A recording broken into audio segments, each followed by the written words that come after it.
Today, we're going to step into a story that feels, both ancient and somehow incredibly modern all at the same time.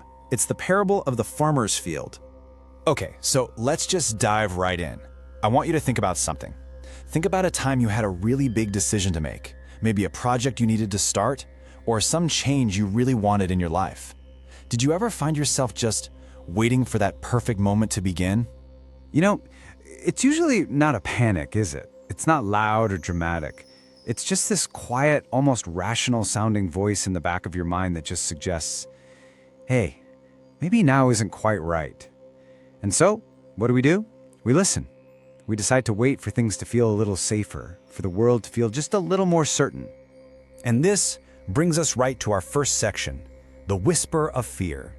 We're going to explore this whole psychology of waiting, this trade we so often make, swapping our precious time for what feels like security. It's such an interesting contrast when you think about it. When we delay, we tell ourselves this story that we're being prudent, responsible, even wise. But the truth? Well, the truth operates outside of our feelings. And the reality is that time doesn't pause for us. The seasons of life, the opportunities, they just keep on moving. So to really see how this plays out, let's turn to our story. We're going to meet a man named Daniel, and through his experience, we're going to see this universal struggle unfold right there in a farmer's field. So, let me introduce you to Daniel. He's 42, lives in a small village, and his entire life is tied to the land. For him, farming isn't just about hard work, it is all about timing. And the stakes? They're incredibly high. Plant too early, the seeds die. Plant too late, you get no harvest.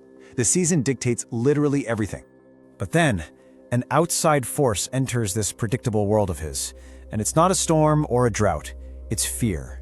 Just these quiet whispers traveling from village to village about sickness, about uncertainty. And this external fear is about to trigger a really deep internal conflict for Daniel. And this is the crucial moment. Planting season arrives.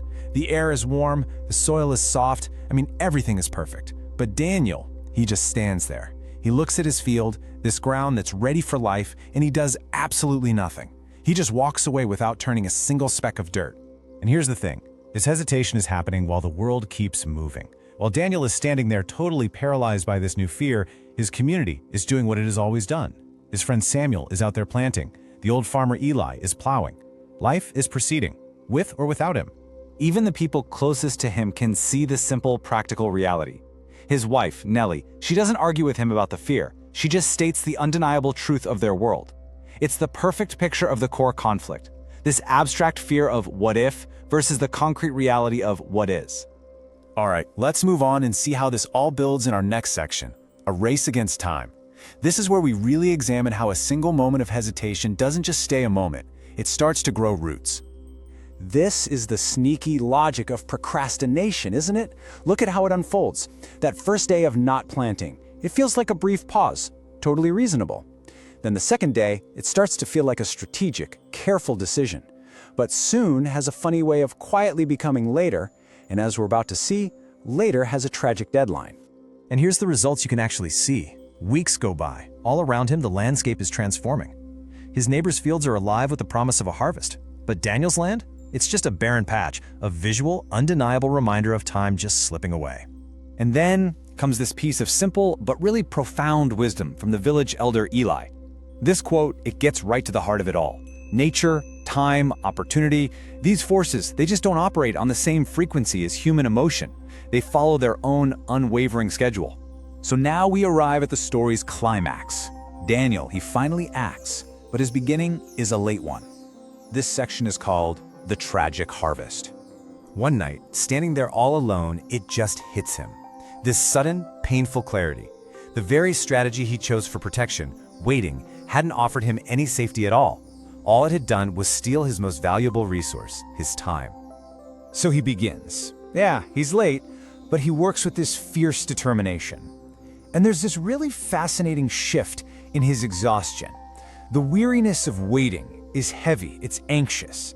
But the tiredness from working, from actually moving forward, that brings a kind of peace. And you can see it. The land responds. Life begins to grow. And against all odds, he does it. He succeeds. Months of that hard work pay off. His field, which was once a symbol of his fear, is now full of golden grain. He's actually pulled it off. The harvest he nearly gave up on is finally within his grasp. And this is the gut punch, the tragic irony. He's standing there, in the very field he almost abandoned, surrounded by the fruits of his belated courage. And in that moment of triumph, just as he's ready to finally enjoy his reward, his time runs out. So, what is this story really about? Let's break it all down in our final section here, the cost of waiting and the true lesson we can take from Daniel's field.